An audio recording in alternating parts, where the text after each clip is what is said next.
paciência. Essa é uma das skills que mais pagam dentro do mercado financeiro.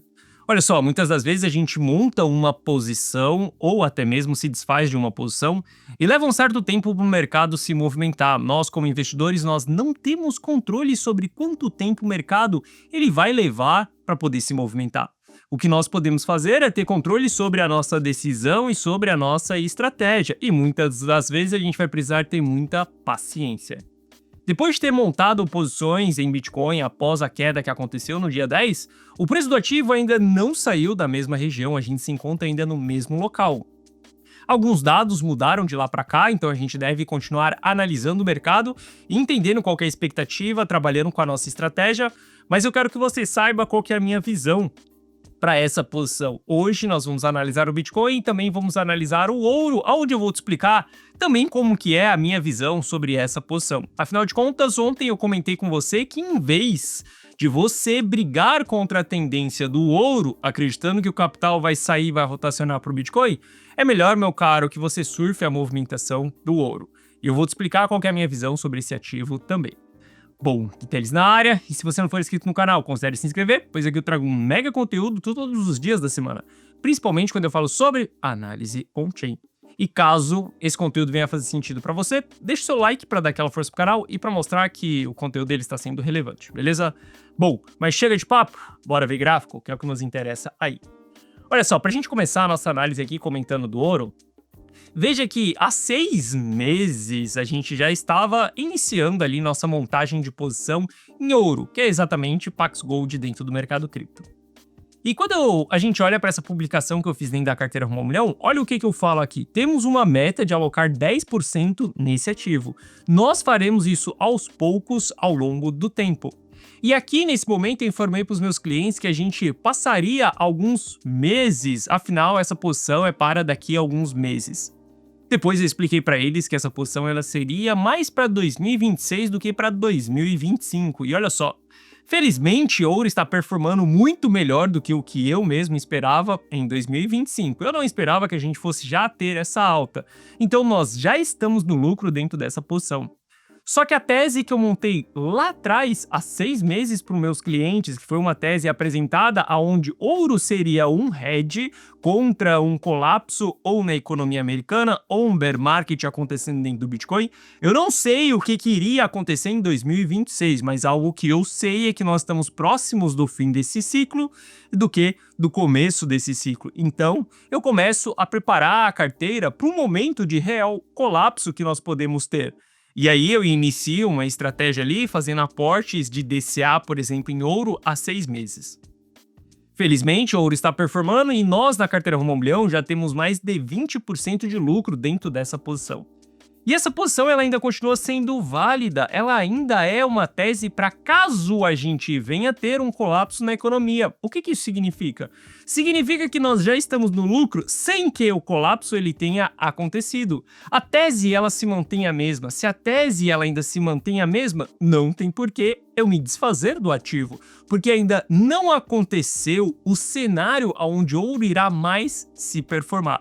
Pode ser que esse cenário não aconteça, então a gente sempre trabalha com probabilidades. O que a gente sabe é que o Bitcoin já está próximo do final do seu ciclo. O que a gente sabe é que a economia americana, ela vem mostrando um fraquejamento. Quando a gente olha para a bolsa americana, a gente sabe que somente as 7 magníficas é que está performando bem. A gente começa a ver grandes players saindo do mercado, simplesmente preservando o seu capital, se protegendo de algo que pode acontecer lá na frente. Então, essa tese de ouro ela ainda continua sendo válida. Eu continuo com esse ativo dentro da carteira. E ontem eu comentei com você que se a gente tiver novas oportunidades, eu farei mais entradas, porque lá atrás a gente tinha um interesse em acumular 10% em ouro. Hoje a carteira Rumo ao Milhão, graças à alta também, depois a gente fez mais entradas ali, conforme a tese vai se confirmando, mas hoje a gente já tem uma posição mais relevante do que 10% dentro desse ativo.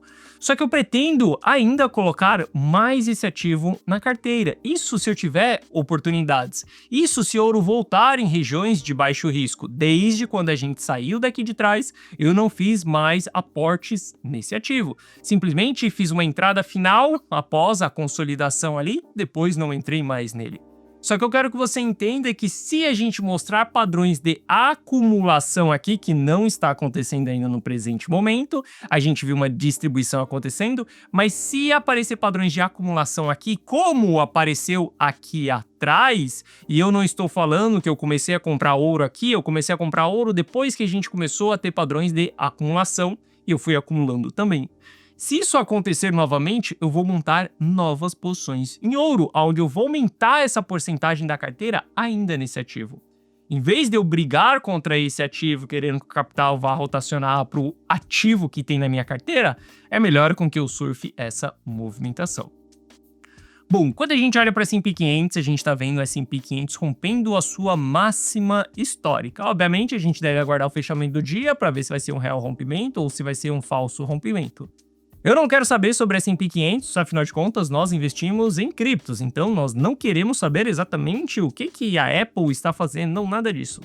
Só que o fato da gente olhar para o S&P 500, a gente entende qual que é o humor americano. Afinal de contas, se nós estamos em all-time high, tá todo mundo feliz, tá todo mundo no oba-oba, naquela festinha, e aí as pessoas tendem a se alavancar, a pegar empréstimos, a colocar em outros ativos mais arriscados, a rotacionar o seu capital, elas começam a mexer naquilo que não deveriam mexer. E a gente sabe que isso faz com que o capital flua para outros locais. E pode ser que esse ânimo traga, sim, ânimo para o mercado cripto também. Porque se nós olharmos para o sentimento do mercado cripto, ainda é o sentimento de medo. E quando a gente olha para o S&P 500, ele pode fazer com que o nosso sentimento dentro do mercado cripto melhore após ele fazer aquele seu rompimento. Porque a gente precisa melhorar esse sentimento. O investidor cripto está muito machucado devido à queda que aconteceu no dia 10. Enquanto a gente não tiver o humor melhorando, a gente não vai ver altas tão intensas acontecendo. Além disso, o humor do mercado americano pode fazer com que os ETFs eles voltem a comprar. Afinal de contas, nos últimos dias, eles não estão comprando, eles estão distribuindo. Quando a gente olha para os principais investidores do Bitcoin, que são os investidores de longo prazo e investidores de curto prazo, a gente ainda continua vendo o capital saindo da mão dos investidores de longo prazo e indo para os investidores de curto prazo, algo que é bem negativo para o mercado. Nós estamos entregando exatamente a Ferrari na mão de uma pessoa que acabou de tirar a habilitação, ou pior, uma pessoa que ainda está na autoescola e não conseguiu passar na prova. Bom, a chance dessa pessoa simplesmente fazer alguma coisa errada com esse carro é muito alta. Entenda, quando o supply sai da mão dos investidores mais maduros e passa para a mão dos investidores mais novatos, o mercado ele entra em fase de vulnerabilidade. Vulnerabilidade é aquele momento onde a gente tem quedas intensas, panic sell. Sabe aquele momento onde a gente vê desalavancagem? Aquele momento onde as pessoas vendem sem pensar? Sabe aquela venda que você já cometeu quando tem um grande candle vermelho acontecendo e você pensa, essa parada não vai parar de cair. Na verdade, você até pensa, vai parar de cair um pouquinho, só que ele cai mais um pouco, você se desespera e você vende. Mesmo sabendo que nós estamos em região de baixo risco. Você aperta o botão da venda e o preço ele para de cair imediatamente após aquela sua venda. Sabe quando que isso acontece? Então, e quando a gente tem muito supply na mão desses investidores que tem esse padrão de apertar o botão de venda ali durante a queda, a gente sabe que as quedas elas podem se intensificar. Então é um momento onde o mercado ele fica mais vulnerável. E aqui nós temos que tomar muito cuidado. Aqui a gente tem que ter muita atenção com as nossas posições. Olha só, não é porque eu comprei Bitcoin na semana passada que eu tô simplesmente acreditando que a alta vai ser infinita e que a gente vai para 200 mil dólares ou até mesmo 120 mil dólares. Não conto com esse tipo de coisa. Pelo contrário, eu comprei Bitcoin na semana passada, mas eu estou super atento e de maneira estratégica preparado para sair, nem que seja através de um stop loss. Mas eu que não vou segurar as posições em um cenário como esse. Porque a queda que aconteceu no dia 10, ela é um exemplo do que pode acontecer em cenários de panic sell, em cenários de desespero de outros players, em cenários onde o mercado se desalavanca e a gente vê ali o ativo descendo praticamente de elevador com cabo cortado. Algumas altcoins conseguiram varar o solo e, cara, ir abaixo ali do porão, por exemplo, onde a gente teve altcoins caindo 90% em questão de algumas horas. Então entenda, cenários de alto risco, cenários de vulnerabilidade, a gente joga de uma maneira mais estratégica.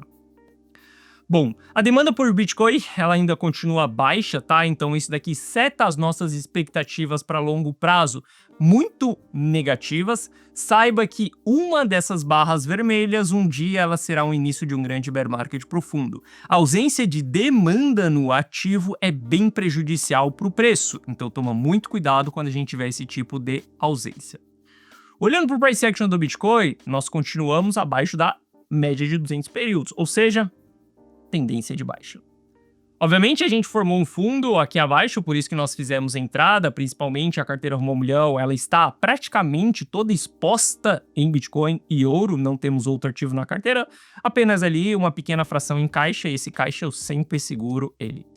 Mas a gente ainda continua dentro dessa região. Para mim, as decisões de entrada, elas já foram feitas lá atrás. Agora não é momento mais de entrada. Agora é o momento de ser estratégico. Eu tenho expectativa do preço continuar subindo? Sim, eu tenho expectativa, porque se eu não tivesse essa expectativa, eu já teria fechado as posições. Eu não estaria mais com essas posições. Mas por que eu tenho a expectativa de segurar ainda essas posições que eu comprei no Bitcoin na semana passada, em 111, em 105, em 106? Porque quando a gente olha para o momento do ativo, a gente saiu do preço barato, que é a região dourada, e ainda não chegou na linha verde aqui em cima, que é a região cara. A gente ainda não teve sinais de grande distribuição acontecendo dentro do price action, apesar de que a gente teve uma baita de uma rejeição na média de 200 períodos. Infelizmente, eu não consegui pegar essa movimentação, por exemplo, vender aqui em cima e comprar aqui embaixo, tá tudo bem, eu sigo com a minha posição, mas ainda não teve um grande sinal, a gente ainda não chegou, por exemplo, ali em regiões de sobrecompra, onde a gente tem uma ausência compradora, uma falta de impulso dos touros ali no mercado, por exemplo, a gente ainda não chegou dentro dessa região. Então aqui eu ainda sigo posicionado nesses preços que eu comprei, eu ainda sigo com o ativo dentro da carteira. Só que eu não posso me iludir acreditando que a minha expectativa é para cima, acreditando que o ativo ele vai para cima. Eu entendo que a partir do momento que a gente começou a formar esse fundo aqui, a gente começou a ver uma movimentação de alta acontecendo. A gente começou a ver um aumento da pressão compradora. Como que a gente vê isso? Lendo a história dos candles. Olha só, se a gente começa a ver aqui, a pressão de venda ela estava muito forte, mais candles vermelhos do que verdes. Os candles vermelhos eles estavam mais intensos do que os verdes. Daqui para frente o jogo ele começou a ser diferente. Não é à toa que a gente começa a ver o RSI subindo. O RSI é a força relativa. Entendendo isso, a gente já começa a formar um fundo mais alto que o fundo anterior, ou seja, nós estamos abrindo margem para poder voltar sim com movimentações de alta. Só que eu entendo que de maneira estratégica, se a gente começa a perder fundos anteriores aqui, como dos 106 mil dólares, já é um momento da gente começar a ter mais cautela ainda, porque aquela força que vinha se mostrando de compra no curto prazo, ela está entrando em exaustão. E se a gente começa a ter um fundo mais baixo do que o fundo anterior, pode ser o início, mais uma vez, de uma reversão de tendência. Então, para mim, os 106 mil dólares, ele acaba sendo um ponto extremamente chave, aonde sim, eu preciso sair das minhas posições, caso a gente comece a chegar abaixo dessa região. Porque isso vai significar que o mercado ele não foi para a direção que eu esperava. Lembre-se, eu tenho uma expectativa do preço ir para cima. Se eu não tivesse, eu não estaria comprado nesse momento. Só que eu tenho que entender que o mercado ele não vai fazer aquilo que eu quero. Não é porque eu analisei o mercado, eu acredito que os 105 mil dólares ele é o fundo no curto prazo e que eu acredito que o 120 é o topo, que ele vai bater no 105 e ele vai subir no 120. Muitas pessoas, elas acreditam nisso. Elas acreditam que porque elas querem que o ouro bata topo e o capital rotacione para o Bitcoin, elas acreditam que isso vai acontecer. Porque elas querem que aquele bom projetinho dela, que ela ama tanto, que ela não se desfaz, porque ela leu o white paper do projeto e ela acredita que aquilo vai ser exatamente a tacada perfeita que vai deixar ela milionária, porque ela acredita naquilo, ela acha que o mercado tem que fazer com que aquele ativo suba ao infinito. Entenda, não é assim que o mercado financeiro funciona. Não é à toa que a gente analisa o mercado todos os dias da semana, porque somente analisando o mercado todos os dias da semana, a gente consegue entender o que o mercado quer naquele dia e a gente toma uma decisão naquele dia. Por exemplo, hoje eu acordei comprado no Bitcoin. Eu analiso os dados e vejo o que os dados estão me mostrando. Ainda continuo com expectativa de alta? Sim. Probabilidade alta? Sim. Então, eu continuo comprado nas mesmas posições. Se a expectativa fosse de baixa, eu me desfazeria das minhas posições, beleza? Bom, quando a gente olha para regiões mais chaves ali do Bitcoin, tá? Essa região dos 114 mil dólares aqui, ela vai ser bem complexa para a gente passar. A gente vai precisar de uma boa pressão de compra para passar isso daqui. Porque se a gente olhar no curto prazo aqui, a gente já começa a ver que os market makers, os institucionais, eles estão com grandes interesses em vendas. Inclusive, a gente acabou de capturar vendas desses players aqui, onde a gente tinha 510 bitcoins ali, teve ordens ali ó, de 1.200 bitcoin exatamente no momento que a gente bateu dentro dessa região. Ou seja, tem que tomar muito cuidado com os 114 mil dólares. Se o Bitcoin passar essa região, a gente pode ver ele fluindo de uma maneira mais rápida, né? Porque a gente vai conseguir romper a média de 200 períodos ali também. A gente pode começar a interpretar que a gente vai ter vários players entrando, players que operam ali através de média móvel, principalmente os bots que nós temos no mercado. Bom, quando a gente olha para os últimos 30 dias aí e separa todos os setores do mercado cripto, a gente vai ver que o setor que mais está performando, ou melhor, o setor que menos está caindo nos últimos 30 dias é o Bitcoin. Bitcoin tem uma queda de menos 2,8% ali ao longo dos últimos 30 dias, enquanto tem outros ativos aí que estão, setores, né, que estão até com 40% negativo. Isso significa que a gente deve olhar exclusivamente para Bitcoin. Não é à toa que a carteira Rumo ao Milhão ela não tem altcoins nesse momento. Pelos fatos do Bitcoin estar performando melhor, pelo fato da gente olhar para a dominância do Bitcoin, ver a dominância voltando em tendência de alta dentro de gráficos de 4 horas, pelo fato da gente olhar para o capital rotativo e ver que o capital ele continua saindo de dentro das altcoins, não tem motivo algum para que a gente olhe para as altcoins. Esse momento é o momento mais conservador, sim, dentro da carteira Rumo ao Milhão. É o momento onde eu olho mais para Bitcoin e ouro, que é a posição que eu estou carregando desde lá de trás. Mas não tenho interesse nenhum em olhar para as altcoins nesse momento. Por mais que eu tenha vendido as altcoins lá em cima e eu tenha a oportunidade de comprar elas mais baratos, o capital ainda não está fluindo. Sabe por quê? Que não vale a pena ainda comprar ela no preço mais barato?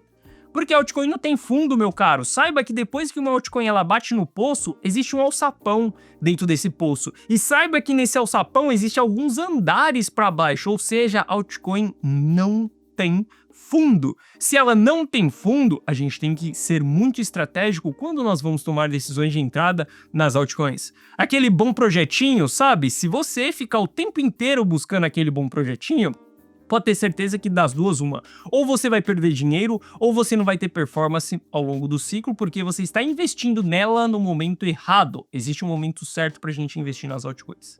O melhor momento será quando a gente entrar em expansão monetária. Nesse ciclo, nós não entraremos em expansão monetária. Ou seja, a gente tem que utilizar o segundo melhor momento, que é quando o capital está rotacionando para esses ativos, onde dá a oportunidade da gente fazer um trade nesses ativos. E bom, olhando aí para o patrimônio da carteira Rumo ao Milhão, nós estamos próximos de romper esse all-time high dos 48 mil dólares. Caso o Bitcoin estenda sua alta ali, a gente vai conseguir romper esse all-time high. E se o ouro também voltar a subir, a gente consegue romper esse all-time high. Caso você queira copiar e colar todas as decisões desse gráfico aqui, patrimonial, caso você queira acumular patrimônio junto comigo, com as mesmas estratégias que eu, Gui Teles, utilizo, comprando e vendendo os ativos junto comigo, ou melhor, recebendo uma mensagem na tela do seu celular com aquilo que eu, Gui Teles, estou fazendo, aquilo que eu estou comprando, que eu estou vendendo e qual que é a estratégia para aquele ativo, você pode entrar para a carteira Rumo ao Milhão e ter acesso a tudo isso. Para que você faça isso, basta você clicar no primeiro link da descrição que você vai ser direcionado para essa página. Lembre-se que haverá um aumento do preço na Black Friday, dia 28 de novembro. Então, aproveite o preço atual e entenda isso como um próprio desconto.